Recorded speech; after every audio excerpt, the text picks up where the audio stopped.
আসসালামু আলাইকুম সোহাইবা blog page থেকে আমি সোহাইবা রাম্মু রেসিপি নিয়ে চলে এসেছি। আজকের রেসিপি হচ্ছে মুচমুচে সিঙ্গারা রেসিপি। এই শীতে বিকেলে নাস্তার জন্য একটি বেস্ট আইটেম হচ্ছে গরম গরম ঝাল ঝাল মিনি সিঙ্গারা। সেই সাথে আমি আজকে আপনাদের সাথে শেয়ার করব কিভাবে ঝটপট এবং সহজভাবে এই মিনি সিঙ্গারা তৈরি করা যায়। তো আজকে মিনি সিঙ্গারা তৈরি করতে লাগছে 2 কাপ পরিমাণে ময়দা, 1 টেবিল চামচ কালো জিরা এবং স্বাদ মতো লবণ, প্রায় 3 টেবিল চামচের মতো সয়াবিন তেল। এরপরে ময়দাটাকে খুব সুন্দর করে হাতের সাহায্যে একদম ডলে ডলে মাখিয়ে নেব কিছু সময় নিয়ে। কিছুক্ষণ মাখিয়ে নেওয়ার পরে দেখা যাবে যে তেলটা খুব ভালোভাবে ময়দার সাথে মিশে গেছে এবং মোট করে এরকম ময়দাটা মুঠো হয়ে যাচ্ছে। নরমাল পানি দিয়ে একটা শক্ত ডো তৈরি করব। পানিটা একবারে না দিয়ে অল্প অল্প করে অ্যাড করব যাতে করে ডোটা একদম পারফেক্ট হয়। আর সিঙ্গারা ডোটা একটু শক্ত হলেই ভালো হয়, এতে করে সিঙ্গারাটা বেশি ক্রিস্পি হয়। ডোয়ের উপরে সামান্য একটু তেল ব্রাশ করে ঢাকনা দিয়ে ঢেকে প্রায় 10 মিনিটের জন্য রেস্টে রাখবো। এই ফাঁকে সিঙ্গারার ভিতরের জন্য একটা পুর তৈরি করে নেব। আর হ্যাঁ, আজকে সিঙ্গারাটা কিন্তু কলিজার সিঙ্গারা হবে, তাই পুরটাও হবে কলিজার এবং সবজি। এখানে একটা প্যান বসিয়ে দিয়েছি, প্যানে সামান্য পরিমাণে তেল দিয়েছি আর এখানে দিয়ে দিয়েছি কিছু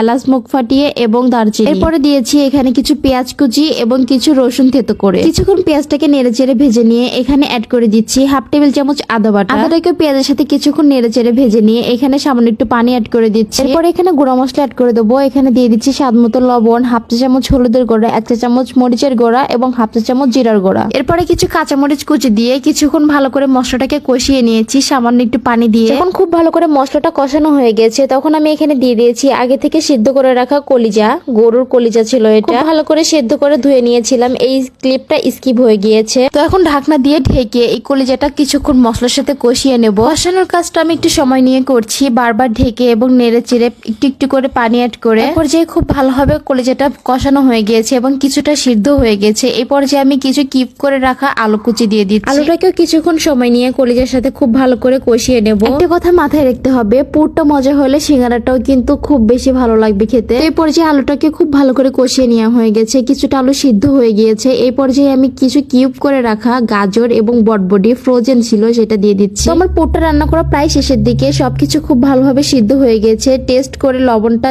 অ্যাড করে দিলাম এবং এখানে দিয়ে দিচ্ছি কিছু ধনেপাতা এবং কাঁচামরিচ কুচি। তো এ পর্যায়ে পুরটা একদম রেডি হয়ে গিয়েছে। তো এখন সিঙ্গারের মেন প্রসেসিং এ চলে যাচ্ছে। সিঙ্গারের খামিরটাকে আরেকটু সামান্য মধ্যে নিচ্ছি। এরপরে ছোট্ট একটা লিচি কেটে নিয়ে একদম লম্বা আকৃতি করে একটু বেলে নিচ্ছি। কেমন করে বেলে নিচ্ছে এটা আপনারা দেখলেই বুঝতে পারবে। এখন খুব ভালো করে লম্বা আকৃতি করে বেলা হয়ে গিয়েছে। এখন মাছ বরাবর আমি একটা চাকু দিয়ে চিড়ে নিচ্ছি। চিড়ে 2 ভাগ করে নিয়েছি। তো 1 ভাগ একটু নিয়ে আমি এই যে পানি লাগিয়ে নিচ্ছি এক পাশে, নিয়ে যে এইভাবে ভাঁজ করে দিচ্ছি। এটা আপনারা দেখে বুঝে নিবেন, আমি কতটুকু বলে বুঝাইতে পারবো জানি না। পানি নিয়ে এক পাশটা আর এক পাশে চেপে চেপে লাগিয়ে একটা কোণ আকৃতি করে নিয়েছি। এখন এর ভিতরে দিয়ে দিচ্ছি সামান্য একটু পুর দিয়ে এখন আমি কোণের মুখের দিকে পানি লাগিয়ে এটাকেও বন্ধ করে দিচ্ছি একদম চেপে চেপে। এরপর এক পাশ থেকে টেনে নিয়ে আসে আর এক পাশে এসে লাগিয়ে দিচ্ছি একদম চেপে চেপে। এই তো হয়ে গেল আমার মিনি সিঙ্গারা। আশা রাখছি সিঙ্গারার ভাঁজটা আপনারা দেখে বুঝে নিয়েছেন। এরপরও আমি আরো একটা দেখিয়ে দিচ্ছি আপনাদের। আরো একটা পাট নিয়ে সামান্য একটু পানি লাগিয়ে এক পাশ থেকে আর এক পাশে লাগিয়ে যে একটা কোণ বানিয়ে নিয়েছি। কোণের ভিতর হালকা একটু পুর দিয়ে এবং কোণের মাথার দিকে সামান্য একটু পানি দিয়ে